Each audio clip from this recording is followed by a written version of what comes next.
Hey everyone, welcome back to Meghan and Harry Tales, hosted by Adrian, your royal truth serum in a world full of tabloid nonsense. Today's episode, it's a juicy one. Apparently King Charles is eyeing a reunion with Prince Archie and Princess Lilibet.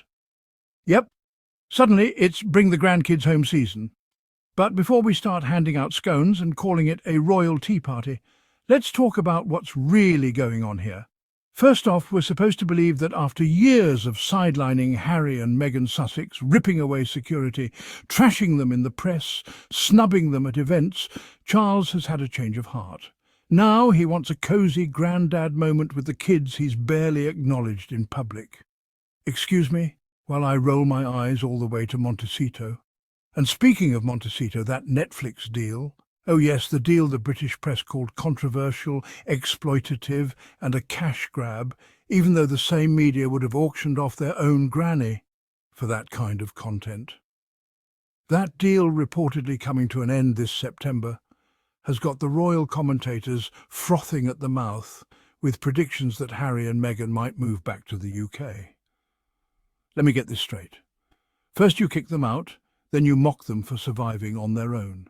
And now you're offering tea and crumpets because a deal might end. Sounds more like desperation than reconciliation.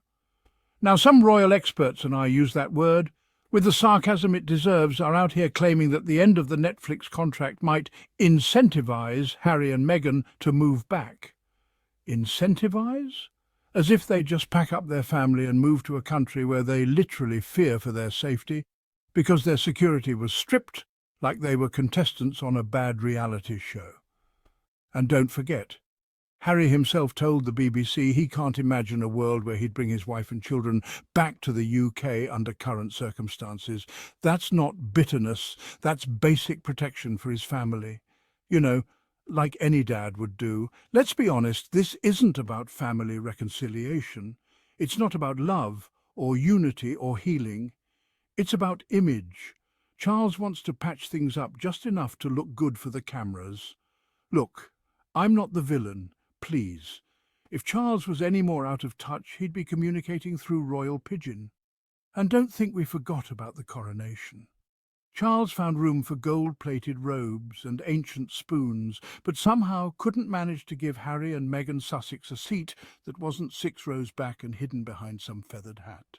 But now, with his reputation flopping harder than a bad Shakespeare play, he wants the world to see a loving family reunion. Let's talk about the kids, too. Prince Archie and Princess Lilibet. Yes, Prince and Princess titles that were once withheld and downplayed until it became convenient to drop them into headlines like decorative accessories. They weren't deemed important enough for royal protection or royal inclusion, but suddenly they're valuable for a PR push. It's the same royal playbook again and again. Exclude, attack, isolate, and then when public sympathy starts to shift, pretend like nothing ever happened. Classic damage control. And here's the media angle. If Harry and Meghan sneeze in California, it's front-page scandal in London. But if Charles coughs up a plan to reunite, the same press sings a lullaby. Why? Because it's never been about truth, it's always been about control. Just imagine if the roles were reversed. If Meghan Sussex had said she didn't see a world where she could bring her kids to the UK, tabloids would call it manipulation or spite. But when Harry says it because he has real documented security concerns, it's spun as him rejecting his heritage. Honestly, the only thing more unhinged than that logic is Piers Morgan's Twitter feed. And now the experts are debating whether they'll come back to Britain like it's some grand honour. Let me remind you all, Harry and Meghan left toxic dysfunction and built something powerful on their own terms. They didn't just survive the royal machine, they exposed it. Let's not fall for the fairy tale narrative being suddenly rewritten. If King Charles really wants to fix things, it'll take more than awkward smiles and lunch invitations. It'll take accountability, and maybe a formal apology wouldn't hurt either. So, to all the folks screaming about a royal return, here's the reality.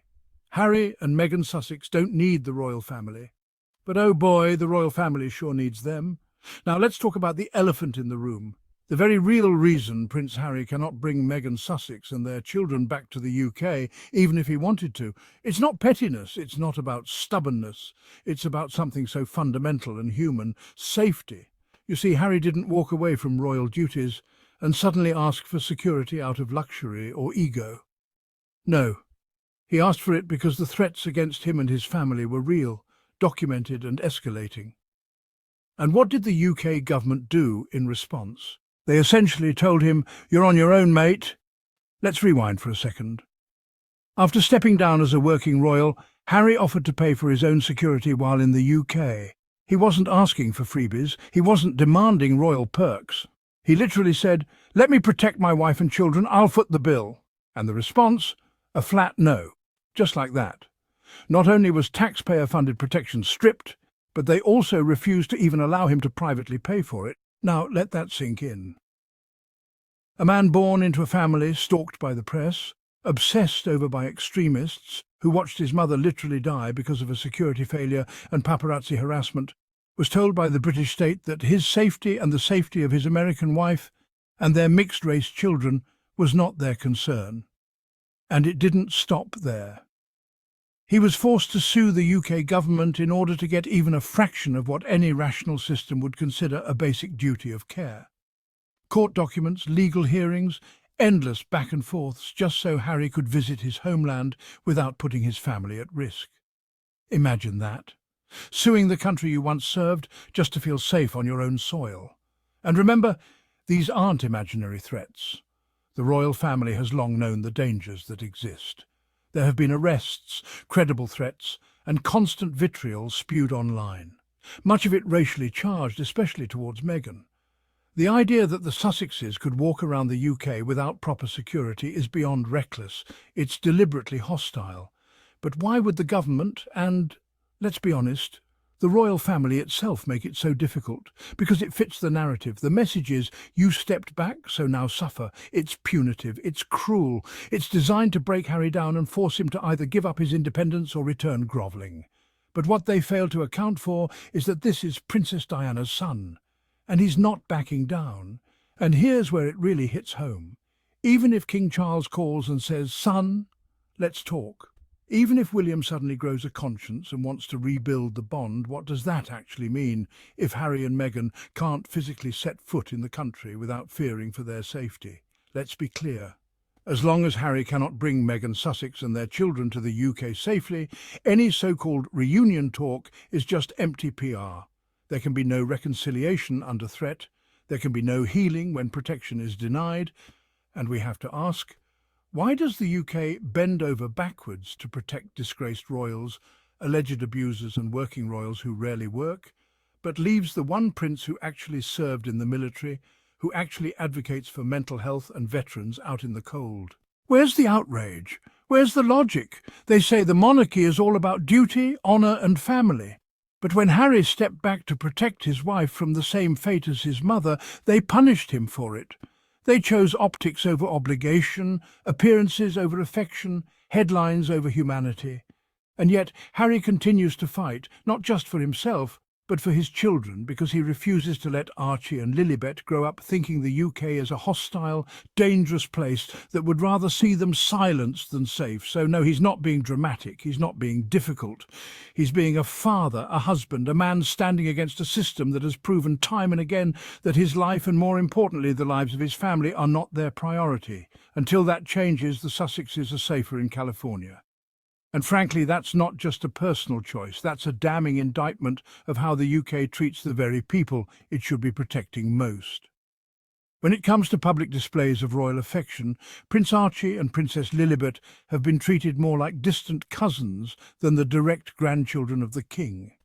While the palace bends over backwards to celebrate every minor milestone of Prince George, Princess Charlotte and Prince Louis, complete with official portraits, televised birthday tributes and glowing press releases, Archie and Lilibet are met with radio silence.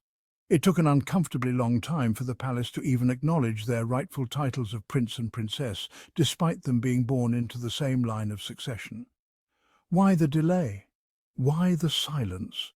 It's hard not to see this as deliberate sidelining, almost a public erasure of the Sussex children from the royal narrative. This isn't just a royal oversight, it's a royal cold shoulder. The message is loud and clear. Some royal grandchildren are celebrated, others are conveniently forgotten.